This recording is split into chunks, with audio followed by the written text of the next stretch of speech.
Une personne prospère dans les calamités et périt dans le confort.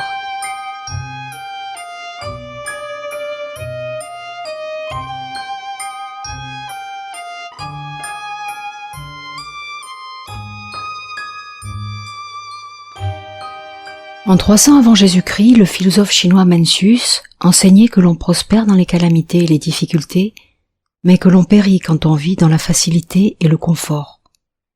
Il a dit que lorsque le ciel est sur le point de conférer de grandes responsabilités à une personne, l'individu doit avoir subi des souffrances et des épreuves physiques, avoir été exposé à la faim et à la pauvreté, et avoir connu la difficulté dans sa vie. Toutes ces circonstances stimulent l'esprit, endurcissent la nature et développent le potentiel. Mencius croyait que les humains font des erreurs, mais qu'ils peuvent plus tard se corriger en se basant sur leurs expériences passées. Quand ils sont en détresse et perplexes, ils se lèveront et accompliront de grandes choses. Quand les gens ont vu et vécu des épreuves, ils peuvent comprendre et atteindre de nouveaux sommets. Les difficultés et les calamités aident à développer de grandes aptitudes et capacités, tandis que la facilité et le confort ont l'effet contraire. De nos jours, les gens ont tendance à être menés par l'inertie et la paresse. Les gens essaient de rechercher le plaisir et d'échapper à la souffrance, et ils mènent ainsi une existence vaine. Dans la Chine moderne, en raison de l'amélioration des avantages matériels, de nombreuses personnes n'ont pas connu de difficultés. En particulier celles qui ont grandi sous la politique de l'enfant unique. En conséquence, ces enfants ont développé un égoïsme et un caractère dominateur. Dans l'esprit de beaucoup de gens, la poursuite du plaisir et du bonheur est le but principal de la vie. Ils veulent récolter, sans semer, obtenir le succès du jour au lendemain et le luxe extrême. Beaucoup de gens ne sont pas prêts à travailler dur et se plaignent de leur sort dans la vie.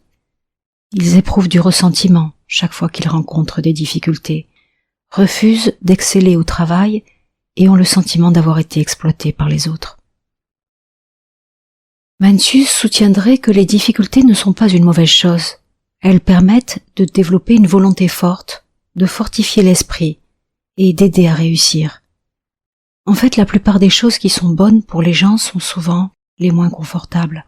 Par exemple, les exercices du matin peuvent être exhaustifs, mais ils sont bons pour la santé. Les gestionnaires stricts au travail ne sont peut-être pas agréables, mais ils aident à développer l'efficacité des employés. Les bons médicaments ont un goût amer, mais ils permettent de guérir. Et des conseils désagréables à entendre peuvent aider les gens à voir leurs défauts et à mieux faire les choses. D'un autre point de vue, cela peut signifier que les gens ont un mauvais karma ou des péchés, ce qui entraîne des difficultés. Endurer les épreuves peut éliminer ce karma ou ces péchés. Si une personne n'a jamais enduré de difficultés mais qu'elle jouit seulement du bonheur, le résultat final sera probablement l'inverse. Éliminer la calamité plus tôt, guérir la maladie plus tôt et endurer les difficultés plus tôt est la meilleure approche. Ce texte a été rédigé par Laïla Hachimi.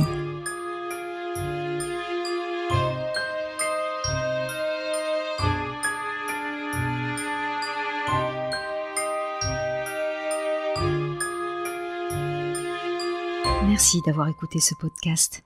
Si cela vous a plu, vous pouvez liker et vous abonner. Et à bientôt sur visiontimes.fr.